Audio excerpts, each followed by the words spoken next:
2011 সালে টঙ্গীর ময়দানে রড দিয়ে পিটিয়ে, দা দিয়ে কুপিয়ে হত্যা করে, ওলামায়ে কেরামকে হত্যা করে, মাদ্রাসার ছাত্রদেরকে হত্যা করে, এক একটা ওলামায়ে কেরাম এক একটা মাদ্রাসার ছাত্রকে এই টঙ্গীর তুরাগ নদীর মধ্যে নিক্ষেপ করেছিল।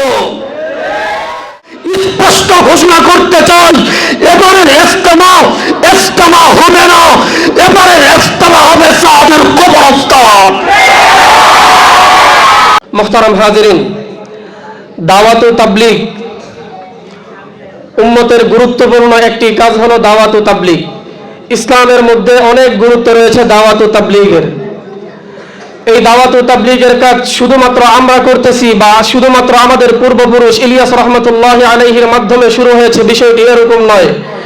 বরং এই দাওয়াত ও তাবলীগ হযরতে আদম আলাইহিস সালাতু ওয়াস সালাম এই দাওয়াতে তাবলীগের কাজ করেছেন।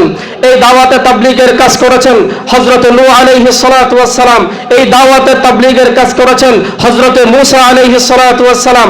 এই দাওয়াত ও তাবলীগের কাজ করেছেন হযরত ইব্রাহিম আলাইহিস সালাতু ওয়াস সালাম। এই দাওয়াতের তাবলীগের কাজ এমন কোন নবী পৃথিবীতে আগমন করেন নাই যেই নবী দাওয়াত ও তাবলীগের কাজ করেন নাই। প্রত্যেকটা নবীকে আল্লাহ পাক রব্বুল আলামিন দাওয়াত ও তাবলীগের কাজ করিয়েছেন। এভাবে চলতে চলতে ধারাবাহিকভাবে পর্যায়ক্রমে আমাদের নবী মুহাম্মদ আরবি সাল্লাল্লাহু আলাইহি ওয়াসাল্লামের মাধ্যমে আল্লাহ পাক রব্বুল আলামিন দাওয়াত ও তাবলীগের কাজ করিয়েছেন এবং আমাদের নবীও করেছেন।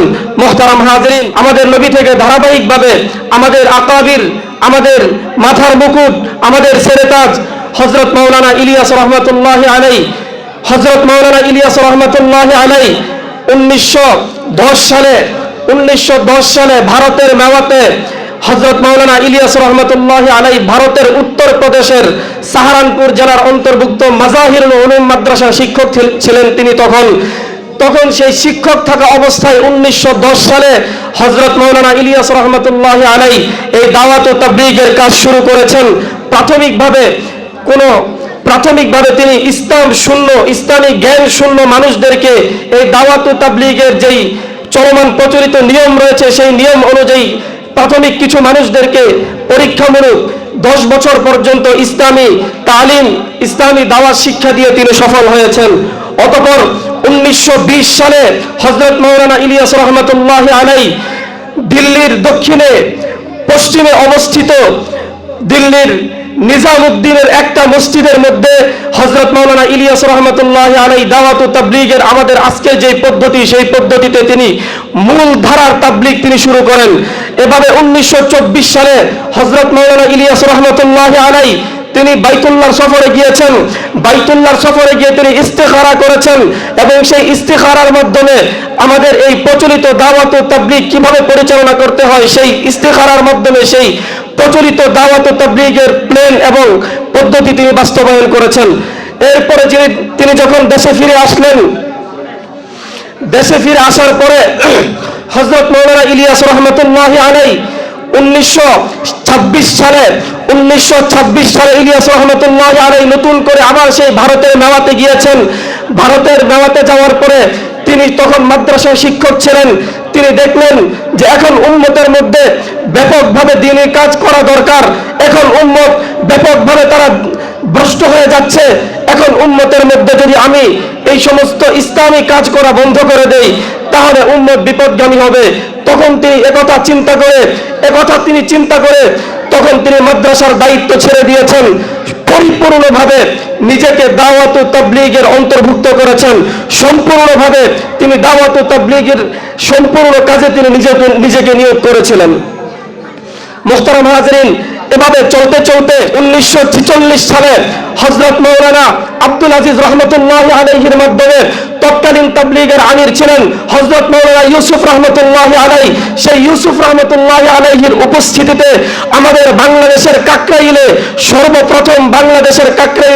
সর্বপ্রথম ইজতেমা করা হয়। এর ধারাবাহিকতায় 1948 সালে আমাদের বাংলাদেশে সর্বপ্রথম হযরত মাওলানা আব্দুল আজিজ রহমতুল্লাহি আলাইহির মাধ্যমে বাংলাদেশে দাওয়াত ও তাবলীগের কাজ শুরু করা হয়। মুহতারাম হাজিরিন, এভাবে আস্তে আস্তে দাওয়াতের কাজ বাংলাদেশ সহ পাকিস্তান, আফগানিস্তান, ভারত সহ গোটা পৃথিবীব্যাপী যখন আস্তে আস্তে বিস্তৃত হওয়া শুরু করলো, তখন সাধারণ কিছু মানুষ যারা সাদ সাহেবের সাথে ছিলেন, সাদ সাহেবকে ভালোবাসতেন মন থেকে, সাদ সাহেব তখন দেখতে পারলেন যে এখন তো আমার লাখো লাখো অনুসারী হয়ে গিয়েছে, এখন তো আমাকে ফলো করার মতো হাজার হাজার লক্ষ লক্ষ মানুষ একত্রিত হয়ে গিয়েছে, কাজেই এখন তো রাজত্ব আমার। তখন তিনি এই সমস্ত দাম্ভিকতার কথা চিন্তা করে তখন তিনি এক উগ্রবাদী মনোভাব নিয়ে ওলামা ইকরামের বিরুদ্ধে সে কথা বলতে শুরু করেছে, ইসলামের বিরুদ্ধে সে কথা বলতে শুরু করেছে। মুহতারাম হাজরিন, এই দাওয়াত ও তাবলীগের কাজ ইব্রাহিম আলাইহিস সালাম করেছেন, দাওয়াত ও তাবলীগের কাজ মুসা আলাইহিস সালাম করেছেন, সমস্ত নবীগণ করেছেন। কারোর মধ্যে কোনো মারামারি ছিল না, কারোর মধ্যে কোনো দাঙ্গা ছিল না।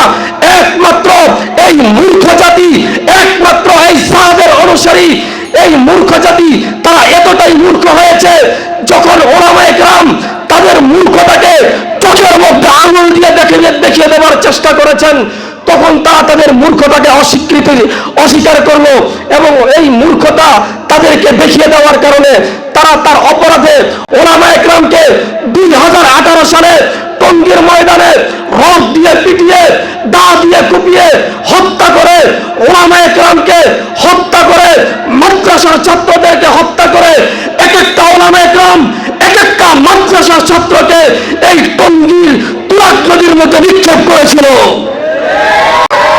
মুহতারাম হাজরিন, সে শুধু নিক্ষেপ করেই ক্ষান্ত হয় নাই, সে কথা বলতে শুরু করেছে যে দাওয়াতি কাজ একমাত্র তাবলীগ, একমাত্র দাওয়াত ও তাবলীগ শুধুমাত্র নবীওয়ালা কাজ, বাকি অন্যান্য কাজ ইসলামী বই ছাপানো, ইসলামী তালিম মানুষকে শিক্ষা দেওয়া, এগুলো নাকি ইসলামের মধ্যে নাই, এগুলো নাকি দাওয়াত ও তাবলীগের অন্তর্ভুক্ত না। শুধু তাই নয়, বরং সে নবীদের সাথে বিদ্বেষ পোষণ করে বলতে শুরু করেছে যে নবীদের মুজিজা এটা শুধুমাত্র নবীদের সাথে সম্পৃক্ত না, এই মুজিজা এটা দাওয়াত ও তাবলীগের সাথে সম্পৃক্ত। যে যত বেশি দাওয়াতের কাজ করতে পারবে তার মুজিজা নাকি তত বেশি প্রকাশ পাবে। নাউজুবিল্লাহ। মুহতারাম হাজরিন, এভাবে একের পর এক নবীদের বিরুদ্ধে মুসা আলাইহিস সালামের বিরুদ্ধে বলেছিল। মুসা আলাইহিস সালাম যখন আল্লাহর হুকুমে কিতাব আনার জন্য গিয়েছিলেন, তখন মুসা আলাইহিস সালাম এই যাওয়ার কারণে 5,77,000 মানুষ মুরতাদ হয়ে গিয়েছেন। এজন্য এই সাদ, মৌলবী সাদ এই মুসা আলাইহিস সালামের বিরুদ্ধে সে স্পষ্টভাবে তার বক্তব্য দিয়েছে।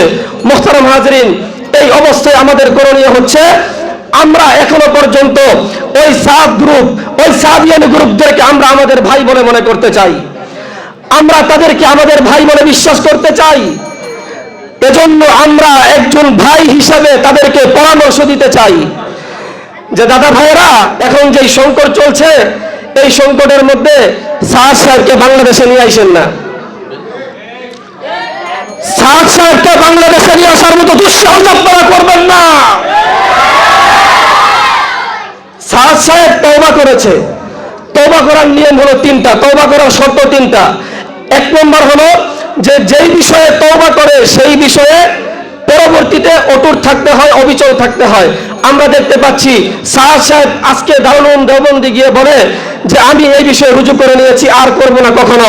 পরের দিন এসে তার মজমার মধ্যে নতুন করে সে আবার গুমরাহির মধ্যে পড়ে যায়। এই সমস্ত তওবা আল্লাহর কাছেও গ্রহণযোগ্য নয়, বাংলাদেশের মানুষের কাছেও গ্রহণযোগ্য নয়। আমরা ভালোই ভালোই বলতেছি দাদা ভাইরা, ওই সাদ সাহেবকে বাংলাদেশে আনার চেষ্টা করবেন না। তারপরেও যদি উলামা ইকরামের এই সিদ্ধান্তকে বৃদ্ধাঙ্গুলি প্রদর্শন করে বাংলাদেশের আলেমদেরকে যদি উপেক্ষা করে সাউথকে বাংলাদেশে আনার চেষ্টা করে কোন ধরনের পায়তারা করা হয়, স্পষ্ট ঘোষণা করতে চাই এবারের ইজতেমা হবে না, এবারের ইজতেমা হবে সাদের কবরস্থান। মুহতারাম হাজরিন, এই অন্তর্বর্তীকালীন সরকারকে বলবো, যদি আপনারা সাদকে কোন ধরনের আস্কারা দেওয়ার চেষ্টা করবেন, কোন ধরনের যদি তাদেরকে হালকা ছাড় দেওয়ার চেষ্টা করেন, আপনাদের বিরুদ্ধে বাংলাদেশের ওলামা ইকরাম ব্যবস্থা গ্রহণ করবে। আল্লাহ পাক রব্বুল আলামিন আমাদেরকে সাহসিকতার সাথে অটল থাকার তৌফিক দান করুন। ওয়া মা তৌফিকি ইল্লা বিল্লাহ। আসসালামু আলাইকুম ওয়া রাহমাতুল্লাহ।